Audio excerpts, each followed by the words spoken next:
اور قرآن کریم نے جو ہمارے لیے مقصد و مدعا بیان کیا، فرمایا ھذا بیان للناس وہدی وموعظۃ للمتقین، یہ قرآن لوگوں کے لیے محض قصے اور کہانیاں ہے، بیان ہے، وہ لطف اندوز ہونے کے لیے اس کو پڑھتے ہیں، لیکن متقین کے لیے یہ نصیحت اور ہدایت ہے۔ اس کا مقصد نزول قرآن کا یہ ہے کہ ہم اس سے نصیحت حاصل کریں، ہم اس سے ہدایت حاصل کریں، ہم اسے پڑھیں۔ یہ محض صرف پڑھنے کے لیے اور زبانی یاد کرنے کے لیے بھی نہیں ہے۔ حفاظ کرام اس کو پڑھ لیتے ہیں، زبانی یاد کر لیتے ہیں، اس کا فائدہ تو ہے، لیکن ایک بندہ ہمارے لیے کیمسٹری کی کتاب لکھے، فزکس کی کتاب لکھے، بایولوجی کی کتاب لکھے، قانون کی کتاب ہمارے لیے لکھے، اور ہم اس کتاب کو زبانی یاد کر لیں اور اس کے اندر لکھے ہوئے قوانین پہ عمل نہ کریں۔ ہماری لکھی ہوئی کتابیں پولیس کے اندر دی جاتی ہیں، یہ پولیس کا قانون ہے سو یاد کرو، اس کو یہ تمہارے اوپر لاگو ہے، فوج کا قانون ہے یہ لاگو ہے، ٹریفک میں ہم چلتے ہیں ہمارے اوپر قانون لاگو ہیں۔ اب وہ جو قانون کی کتابیں ہمیں لکھی ہوئی پڑھائی جاتی ہیں، ہم صرف اس کتاب کو یاد کر لیں، اس کے لکھے ہوئے قانون یاد کر لیں اور اس پر عمل نہ کریں، اس کا ہمیں کوئی فائدہ نہیں ہے۔ تو قرآن جو لکھا ہوا ہمارے پاس ایک صحیفہ لا ریب کی شکل میں موجود ہے، یہ اللہ عز و جل نے ہمارے لیے لکھ کر اس کو بھیجا کہ ہم اسے پڑھیں، اور صرف پڑھ کر زبانی یاد ہی نہ کر لیں بلکہ اس پر عمل بھی کریں۔ اگر ہم اس پہ عمل کریں گے تو اصل چیز قرآن پاک پہ عمل ہے، صرف اس کو پڑھ لینا ہی ہمارے لیے کافی نہیں ہے۔ اور آج تو یہ دور آ چکا ہے کہ ہم لوگ اس کو پڑھتے بھی نہیں ہیں۔ یہ وقت ہے کہ سال ہر سال گزر جاتے ہیں، ہم نے قرآن کس لیے رکھا ہوا ہے؟ زیادہ سے زیادہ اگر قسم اٹھانی ہو تو قرآن ہم پکڑ لاتے ہیں، بھائی قرآن پہ ہاتھ رکھ کے ہمیں قسم دے دو۔ قسم اٹھانے کے لیے قرآن پاک منگوایا جاتا ہے، عدالتوں کے اندر قرآن پاک کے اوپر ہاتھ رکھنے کے لیے، قسم کھانے کے لیے قرآن منگایا جاتا ہے۔ زیادہ سے زیادہ اس کا استعمال یہ ہوتا ہے کہ اسے دیکھ کر اسے تعویذ لکھ لیا جاتا ہے۔ زیادہ استعمال ہم کریں تو یہ ہوتا ہے جب گھر سے ہم اپنی بیٹی کو، بہن کو رخصت کرنے لگتے ہیں تو لوگ کہتے ہیں قرآن لے آؤ، قرآن پکڑ کے اس کے ساتھ اس کو رخصت کرو۔ زیادہ سے زیادہ ہمارا قرآن کا استعمال اب یہ رہ چکا ہے۔ کسی جرگے میں، کسی جماعت میں، کسی پنچایت میں قسم کھانے کے لیے قرآن کو بلایا جاتا ہے، ہاتھ رکھ کر اوپر حلف دینے کے لیے قرآن کو استعمال کیا جاتا ہے، صرف محض تعویذ لکھنے کے لیے اور دم کرنے کے لیے قرآن استعمال ہوتا ہے، محض اپنی بیٹی بہن کو گھر سے رخصت کرنے کے لیے اس کے سر کے اوپر قرآن پکڑ کر اس کو گھر سے رخصت کر دیا جاتا ہے۔ بس یہ چند ایک استعمال ہے ہمارے قرآن کے۔ اس کے علاوہ کیا ہم نے کبھی قرآن کو پڑھنے کے لیے بھی کھولا؟ کبھی صبح اٹھ کر ہم نے قرآن کے 2-4 رکوع کبھی تلاوت بھی کیے؟ کبھی دن کے وقت ہم نے کبھی قرآن کھولا، یا شام کو سوتے وقت کبھی ہم نے قرآن کھولا ہو؟ یہ تو ایسا صحیفہ لا ریب ہے جو اس کو پڑھے گا دنیا کے اندر، یہ مرتے وقت بھی قبر میں اس کے ساتھ جائے گا۔ جن لوگوں نے دنیا کی زندگی میں قرآن کو پڑھا، اس سے وفا کی، آج آپ ان کی قبروں پہ جائیں تو آدھی رات کے وقت بھی داتا علی اجویری کی قبر پہ قرآن کی تلاوت ہو رہی ہوتی ہے۔ جنہوں نے پڑھا ہے قرآن، اس سے وفا کی ہے، قرآن نے ان کو چھوڑا نہیں ہے، یہ بے وفا کتاب نہیں ہے، بڑی باوفا کتاب ہے۔ جنہوں نے زندگی میں سلو لگائی ہے ان کی قبر پہ صبح بھی قرآن کی تلاوت ہوتی ہے، شام کو بھی قرآن کی تلاوت ہوتی ہے۔ آپ دیکھ سکتے ہیں 1000 سال ہو اس دنیا سے چلے گئے، لیکن آج بھی ان کی قبروں پہ قرآن کی تلاوت ہوتی ہے۔ کس لیے؟ کہ انہوں نے قسمیں اٹھانے کے لیے قرآن نہیں استعمال کیا، حلف دینے کے لیے قرآن کو استعمال نہیں کیا، صرف دم اور تعویذ لکھنے کے لیے قرآن کو استعمال نہیں کیا، صرف بیٹیوں کو گھر سے رخصت کرنے کے لیے ان کے سروں پہ رکھ کے قرآن ان کو رخصت نہیں کیا، گھر میں صرف حصول برکت کے لیے ایک نسخہ قرآن پڑا ہوتا ہے، وہ الماری میں پڑا ہوتا ہے، اس کے اوپر غلاف ڈال کے اس کو رکھ دیتے ہیں، وہ عرصہ دراز تک وہاں پڑا رہتا ہے، لیکن کوئی اسے کھول کے اس کو استعمال نہیں کرتا، اسے دیکھتا نہیں ہے۔ تو گرامی قدر احباب، یہ جو قرآن، یہ کتاب ہمارے لیے ہے، اسے ہمارے پڑھنے کے لیے ہے، ہمارے سمجھنے کے لیے ہے، اسے یاد کرنے کے لیے ہے، اور پھر اس کے بعد یہ اس پر عمل کرنے کے لیے۔ اور جو لوگ اس قرآن کو پڑھ گئے اور اس پر عمل کر گئے اس دنیا میں، انہوں نے اس کو یاد کر لیا، پڑھ لیا، یا کم از کم اس پہ عمل ہی کر لیا، جو سنا، جو سیکھا اسے یاد رکھ کر اس پہ عمل کر لیا، وہ بھی دنیا جان میں کامیاب ہو جائیں گے۔ اور ہم نے دیکھا کہ جن لوگوں نے قرآن سے محبت کی ہے، جو قرآن سے محبت کرتے ہیں، امام الانبیاء صلی اللہ علیہ وسلم نے اپنی حدیث کے اندر ارشاد فرمایا، جو لوگ قرآن سیکھتا ہوا کوئی بندہ اگر دنیا سے چلا جائے، جس کے دل میں قرآن کی تڑپ ہو، قرآن کی محبت ہو، اور عمر کے کسی بھی حصے میں قرآن سیکھنا شروع کر دے اور وہ سیکھتے سیکھتے اس دنیا سے چلا جائے، تو اللہ تعالیٰ ایک فرشتے کی ڈیوٹی لگا دیتا ہے جو قبر میں آ کر اسے قرآن سکھاتا رہتا ہے، جو قبر میں اسے قرآن پڑھاتا ہے، جو قبر میں اسے قرآن سکھاتا رہتا ہے۔ آپ خود دیکھیں تنگ و تاریک قبر میں جب ایک فرشتہ اگر آپ کے سامنے صحیفہ قرآن لے کے بیٹھا ہوگا، کیا پر نور منظر ہوگا۔ قبر نور سے بری ہے اور اس شخص کو قرآن پڑھایا جا رہا ہے، اور جو پڑھتے پڑھتے قرآن اس دنیا سے چلا گیا، کل بروز قیامت جب اٹھے گا، قرآن اس نے جتنا بھی سیکھا ہوگا، چاہے ایک آیت سیکھی تھی، فوت ہو گیا، قبر میں فرشتہ اسے قرآن سکھاتا چلا جائے گا۔ جب کل بروز قیامت اٹھے گا تو اللہ تعالیٰ اسے فقیہ بنا کر اپنی قبر سے اٹھائے گا، قاری قرآن عالم دین بن کے وہ اپنی قبر سے اٹھے۔ اور قبر میں جب مردے کو رکھا جاتا ہے، چاروں طرف سے جب اسے عذاب گھیر لیتا ہے، تو یہ قرآن ایک ایسا صحیفہ لا ریب ہے۔ امام الانبیاء صلی اللہ علیہ وسلم نے فرمایا جو لوگ رات کو روز سوتے وقت سورہ ملک کی تلاوت کرتے ہیں، اس کو پڑھ لیتے ہیں، جب انہیں قبر میں رکھا جاتا ہے، جب عذاب قبر انہیں گھیرتا ہے،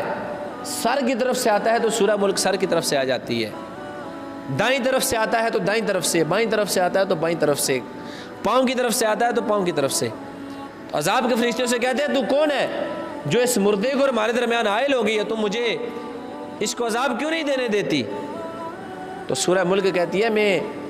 قرآن کی ایک سورت ہوں، سورہ ملک ہوں، یہ روز رات کو سونے سے پہلے مجھے تلاوت کیا کرتا تھا،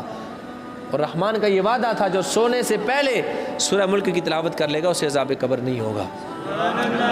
لہٰذا میں اسے یہاں قبر کے اندر بچانے کے لیے آئی ہوں، اور قیامت تک وہ سورہ ملک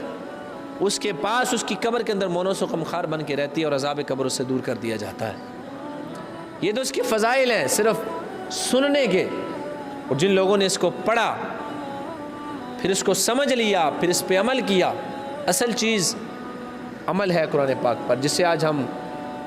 پڑھنا بھی ہم چھوڑ چکے، سیکھنا بھی چھوڑ چکے، سننا بھی چھوڑ چکے، اور عمل تو قرآن پاک پر اس حد تک ہمارا متروک ہو چکا ہے۔ اور یہی وجہ ہے کہ آج دنیا میں بہت سارے مقامات پہ ہمارے قرآن پاک کو جلا دیا جاتا ہے۔ بہت سارے ایسے ملک ہیں، آپ نے دیکھا ہوگا سوشل میڈیا پہ آپ دیکھتے ہیں کہ لوگ مجمعوں کی صورت میں، اجتماع کی صورت میں جمع ہو کر قرآن پاک کے نسخوں کو جلا دیتے ہیں۔ بلگرام بیس پر 20,000 قرآن پاک کے نسخے امریکی فوج نے جلائے۔ پوری دنیا میں ہماری مساجد کو آگ لگا دی جاتی ہے۔ آپ اگر ہسٹری کو مطالعہ کریں، انڈیا کے اندر، برما کے اندر، امریکہ کے اندر، بہت سارے ملکوں کے اندر مساجد کو آگ لگا دی جاتی ہے۔ ویڈیو وائرل ہوتی ہے، مسجد کو آگ لگ گئی، مسجد کے اوپر بلڈوزر پھیر دیا جاتا ہے، قرآن کے نسخوں کو جلا دیا جاتا ہے، ان کی توہین کی جاتی ہے۔ یہ کس لیے ہے کہ میں نے اور آپ نے جب اس قرآن کو پڑھنا چھوڑا، جب ہم نے اس کو منہ پھیر دیا اس سے، اور جب ہم نے اس کو صرف اپنی الماریوں کی زینت بنا دیا، اس کو یہاں پہ وصول برکت کے لیے رکھ لیا۔ یہ قرآن صرف دم کرنے کے لیے، قسم کھانے کے لیے، حلف لینے کے لیے نہیں آیا، یہ تو پڑھنے کے لیے، سیکھنے کے لیے اور عمل کرنے کے لیے آیا ہے۔ جب ہم نے اسے صرف اپنی الماریوں تک محدود کر دیا ہے، تو آج یہ حال ہے کہ دنیا میں ہمارے قرآن کے نسخے ہزاروں کی تعداد میں جلائے جا رہے ہیں، روزانہ کی بیس پہ جلائے جاتے ہیں، روزانہ کی بنیاد پہ جلائے جاتے ہیں، اور کوئی پوچھنے والا نہیں ہے، کیونکہ ہم نے خود قرآن کو پڑھا نہیں۔ اور قرآن کے اندر میں آپ کو بتاؤں تحریف کی جا رہی ہے، قرآن کو بدلا جا رہا ہے، قرآن کے نسخوں کو بدلا جا رہا ہے۔ آپ نیٹ کے اوپر PDF فائل میں قرآن پاک ڈاؤن لوڈ کریں، بہت سے قرآن پاک کے اندر انہوں نے آیتیں ہی تبدیل کر دی، اگر جو اس پر آواز اٹھتی ہے پھر اسے ختم کیا جاتا ہے۔ لیکن جب ہم خود پڑھیں گے نہیں، ہمیں کیا پتا ہوگا قرآن کی کون سی آیت کہاں پہ ہے، کون سی آیت بدل دی گئی ہے۔ اگرچہ اللہ تعالیٰ نے اس کی حفاظت کا ذمہ لیا ہے، کوئی اس کو بدل نہیں سکتا، لیکن ہماری بد عملی کی وجہ سے ہمارے قرآن کے نسخے جلا دیے جاتے ہیں، ہماری بد عملی کی وجہ سے ہماری مساجد جلا دی جاتی ہیں، ہماری بد عملی کی وجہ سے قرآن پاک کو پاؤں کے اوپر روند کر۔ اور آج بھی ڈاکٹر عافیہ صدیقی امریکہ کی جیل کے اندر 86 سال کی قید اسے سنائی گئی، آج بھی امریکیوں سے کہتے ہیں تجھے آج آزاد کر دیتے ہیں، ایک شرط ہے کہ تیرے سامنے ہم زمین پر قرآن پھینکتے ہیں، اس کے اوپر سے تو پاؤں رکھ کے چلی جا، تجھے آج ہی آزاد کر دیتے ہیں۔ میں قربان جاؤں اس عورت کی عظمت پہ، ایک عورت ہو کر آج بھی امریکہ کی جیل کے اندر جو ذلت اور رسوائی برداشت کر رہی ہے،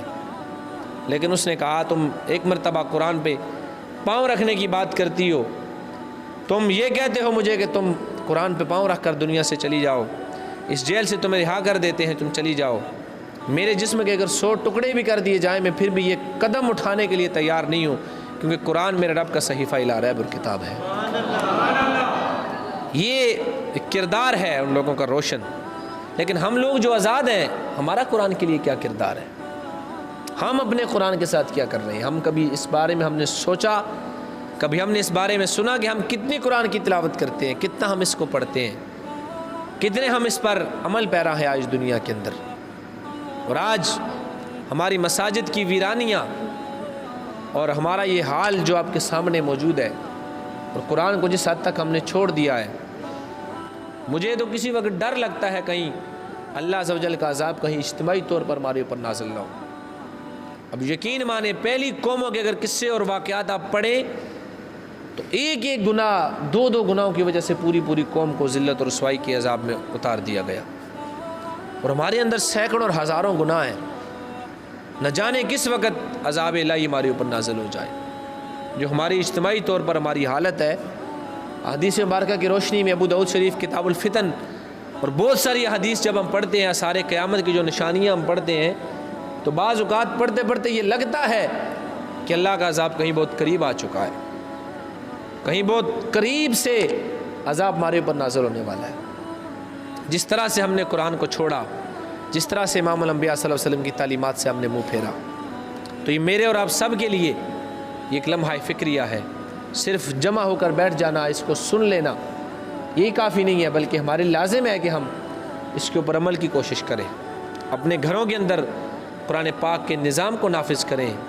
اپنے گھروں کے اندر تلاوت قرآن کا اہتمام کریں، اپنے بچوں کو اس کی تعلیم سے ہم بہرہ کریں۔ آج افسوس کے ساتھ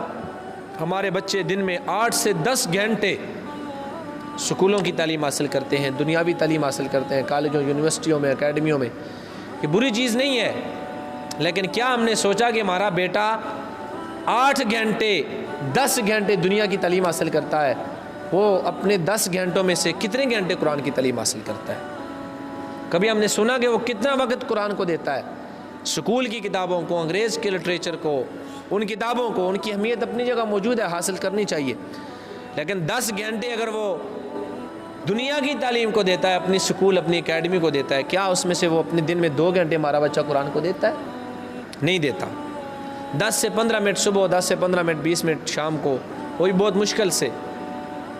صبح کے وقت بچے سوئے ہوتے ہیں، اٹھتے ہیں، سکول چلے جاتے ہیں، شام کے وقت وہ اپنی اکیڈمیوں میں ہوتے ہیں۔ دن میں 10 سے 12 گھنٹے سکول پڑھنے والا بچہ 1 سے 2 گھنٹے بھی قرآن نہیں پڑھتا، تو پھر ہمارا یہی حشر ہونا ہے جو ہمارے ساتھ ہو رہا ہے۔ جب ہم خود اپنے بچوں کو قرآن کی تعلیم نہیں دلوائیں گے تو پھر ہمارے قرآن اسی طرح الماریوں کے اندر بند پڑے رہیں گے اور ان کے اندر گرد پڑتی رہے گی۔